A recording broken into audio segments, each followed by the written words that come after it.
Welcome to Toffee TV. It is my three talking points from Chelsea 2, Everton 0. Today at Stamford Bridge, the Toffee's beaten. And a frustrating afternoon, the frustrating afternoon is for two reasons. One, the injury to Kieran Dewsbury-Hall is a devastating blow. I hope it's nothing too serious. And the fact that we've passed up some good opportunities to score today, and that is probably a wider and more worrying thing. More on that, I guess, in a bit. But listen, it's one of them days today. I think I said in the match reaction, Everton probably could have played all night and wouldn't have scored today. Things just didn't break our way. We missed opportunities. When Njai hits the post, it comes out straight to three Chelsea players. When Beto's standing right next to the goal, it could have rolled to him and he taps it in. You know, the one that Tierno Barry couldn't get on the end of, deflected and somehow went through his legs, even though he's thrown himself at it. These kind of things on other days fall for you. It didn't today, and it is what it is. They took the goals well. Nothing the goalkeeper could do about either goal. Bad defending from our perspective for both goals. And I think they'll look at that. The space that Michael Keane and Mykolenko gave Palmer to run into is really poor. And then Tarkowski and Keane have got to get tighter in the gap for the second goal. Gusto's just on his own. Neither of them react to it. And it's 2-0. And I think that's what David Moyes will be. I haven't heard anything he said. I might be wrong, but I imagine he won't be happy with the goals that we give away. And ultimately, against the good side, how are you recovering from 2-0 down against the good team at a ground you never win at, when arguably your player of the season or one of the two between him and James Garner, you lose Dewsbury-Hall, who's been excellent and is good at keeping the ball, but also has provided a goal and created chances like he's shown the last few weeks. It's a big blow. Hopefully it's nothing too bad. You never know. You never can tell, can you? If it's the hamstring, that's a worry.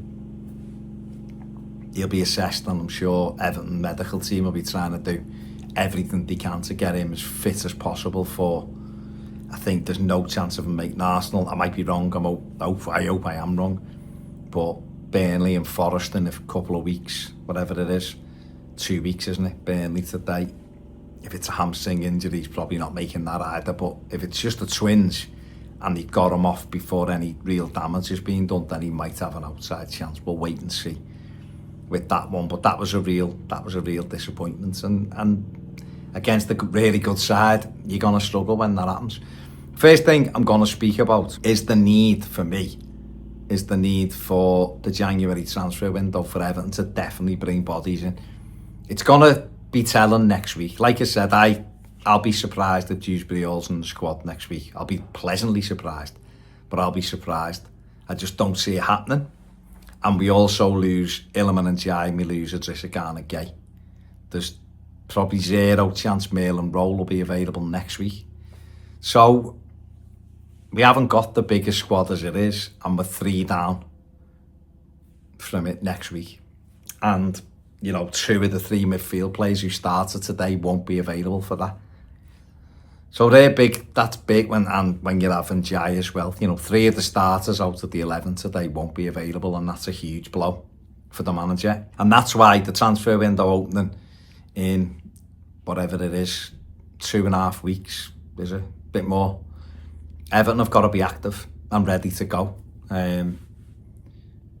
There's a 6 or 7 loan spaces available. Everton obviously won't be going that high with numbers, but the opportunity is there to bring players in, and I think they've got to be brought in as soon as possible to give David Moyes' squad a chance. They're in with the European pack at the moment. Who knows how far that can go? It might not be very far, but if there's an opportunity there to really get in and stay in amongst it, then we have to grab it with both hands. We've not done it at all, really, in the last few years. You know, Carlo Ancelotti had a great chance of putting Everton in Europe. We went 4th in March. We were in the Champions League places. And we somehow only won 2 out the last 10 and ended up missing out by a point or two, which is really ridiculous when you look back at the games we had, to think we only won 2 of the 10, which cost us getting in it. But other than that, you have to go back to 2017 for the last time Everton were in Europe, and that really is atrocious for a club like Everton. And we have to grab opportunities when they come along, and they haven't really came along very often for Everton in the last few years. And the fact I'm even talking about that shows you the progress that the club have made on and off the pitch. But I just feel like there's an opportunity right now to get ourselves in there, to stay in there. It'll be difficult because there's good sides in the Premier League, and we've seen today that, you know, going to a team who have got quality will make it really difficult. And you've got, you know, we need to improve that squad. We need options. The manager needs options. Obviously, Merlin Roll coming back will help. Jarrod Branthwaite, whenever he gets back, will help. And Jai and Ghana coming back from AFCON will help when that all washes through in January, the end of January. But there's definitely room for 2 or 3 more players, and Everton have got to be savvy and get on it. And if they can, they've got to get someone with goals as well. Someone who can put the ball in the net, because we're just goal shy. You know, having someone who knows where the net is might have turned that game into a real positive result for Everton today. But this is a theme throughout the season. We just don't score enough goals. So it's a tough ask in January, it is, but it is also a big wide world out there, and Everton have got to be on the front foot to try and get that sorted in January. Second point is going to be the challenge David Moyes is faced with immediately over the next few weeks, and that is getting the balance of this side right. Obviously now, no Iliman and Jai, and no Idrissa Gana Gueye. They're gone for between 6 and 8 games. It possibly will have to be juggled without Kane and Dewsbury Hall for however long that is. Hopefully it's not too long. And that's a big blow. So the manager's got to come up with a midfield partnership and someone to play on the right wing. Now today, Tyler Dibling came on. Late on, it wasn't Dwight McNeil, it was Dibling. Irabunum is obviously available again after suspension, so he can come back into midfield. But next, without Dewsbury Hall there, that means the midfield against Arsenal will be Tim Irabunum, James Garner, and it should really be Charlie Alcaraz. But then that means there's a space on the right. Now, will the manager be really bold and go with Tyler Dibling, or will it be Dwight McNeil? It's probably going to be Dwight McNeil against Arsenal. And then Jack Grealish on the other side. So he's going to have to get that right. But I personally think it's not a good decision to play Dwight on the right. I think it's his worst position for me. I don't think he offers much from that position. I've said before, play him off the striker to sort of get it. He's got that left foot that he can pick a ball up and hit it from anywhere. We're going up against the best team in the league at the moment, and he hasn't got the pace. He can't use his right foot. So I think Arsenal find it quite comfortable. Now, another option, and again, this isn't ideal either, would be to play McNeil on the left and Jack Grealish on the right. Don't love that idea either. Or one more, McNeil in the 10 and Charlie Alcaraz on the right. And again, that doesn't suit Alcaraz's skill set either. So it is going to be really key, this balance from the manager. He's got his work cut out, because it's going to be really... It's probably going to be a bit of trial and error. He might have to stumble upon what works best. Even with full strength, next Saturday night would have been difficult. Arsenal, top side, got a knack of winning games no matter what. We've generally done well against them, certainly at Goodison Park.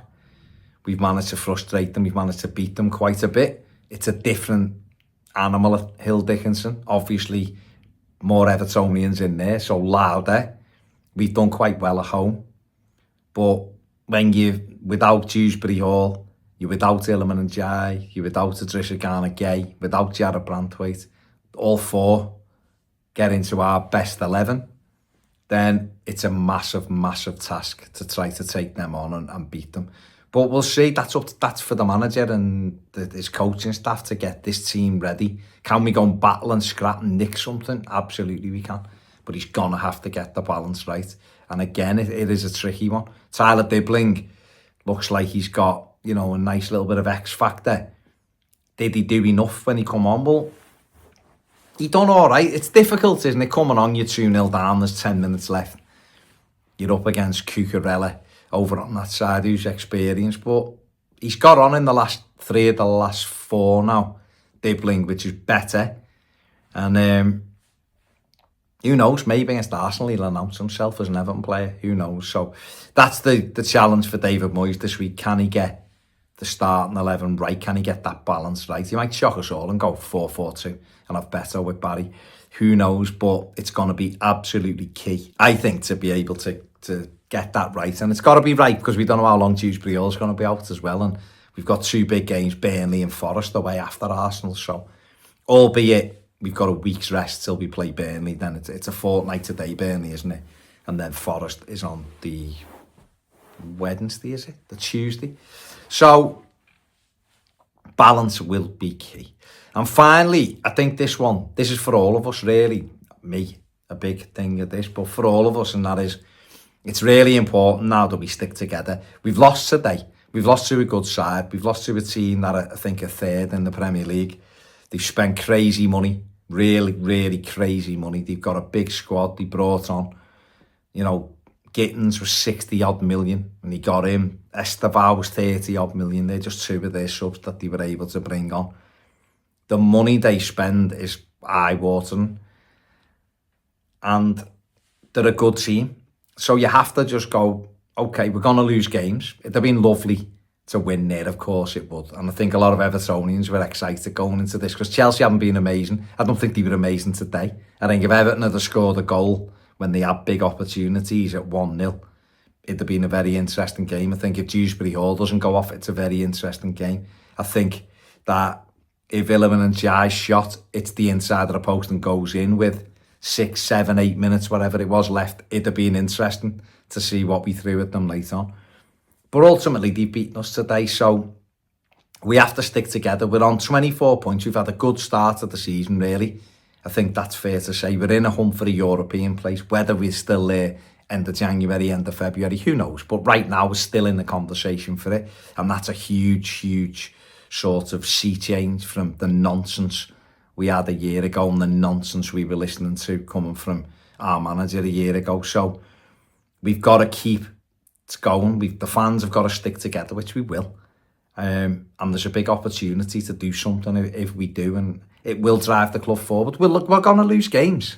We're going to lose games this season. We've got to accept it. It'll be up and down until we get better players. The lads are doing well, but we need better players, and that's what happened. You've seen today what they're like. They had a few players missing, but the squad and the quality of their substitutes shows you the difference. And we're going to have to be patient while we build closer to it. But we do need more quality. I just spoke about it in point 2. We need more quality, and we need to go and get it in January, and we need to get one in the door the first couple of days in January to give everybody a boost. But we need to stick together as a fan base, which I think we will. Keep backing the lads, back the club. We're on a different path now. Things are moving forward, things are improving. And yes, drive the standards, absolutely. But let's stick together and see what we can achieve. Still got, a tough FA Cup game against Sunderland, but very winnable at home. We've got Wolves and Brentford next time after Arsenal. The next time we're at Hill Dickens and got them twice in 3 or 4 days, and we should be expecting 2 home wins, and we should be delivering 2 home wins there, which would keep us in that hunt. So that's all we can do. All feeling more positive, stick together, and let's see where it takes us. Who knows where it takes us, but, the manager will dust them down and he'll go, be ready for Arsenal. We'll see what happens there. And then, we need to be going to Burnley on the front foot and winning that game, boosting everyone. And if we do that, who knows what we can achieve. So let's stick together. None of the negativity. Let's try to keep that positivity going and see where it takes us. Got nothing to lose, have we? Things are much better. But we do have to put the pressure on the club as well in January transfer market to try and bring players in to help the manager and the squad as well, because it needs it. Right, that's it for my 3 talking points. Make sure you check out the match reaction, check out Ped's stuff as well. If you haven't watched it, it'll be a bit of a sore point, but tomorrow, if you got a bit of time, you'll have watched the Kiernan Dewsbury Hall interview, which we did on Thursday. Have a watch of that great lad. Devastated for him today. It's been fantastic for us. Hopefully it's a minor one and he's back in a couple of weeks. Fingers crossed. And wish him a speedy recovery, because we're going to miss him. We need him desperately. But give that a watch. He's fantastic. Comes across brilliantly on it. Like, subscribe, do all that good stuff. Enjoy your weekend if you can. Thanks for watching. See you later.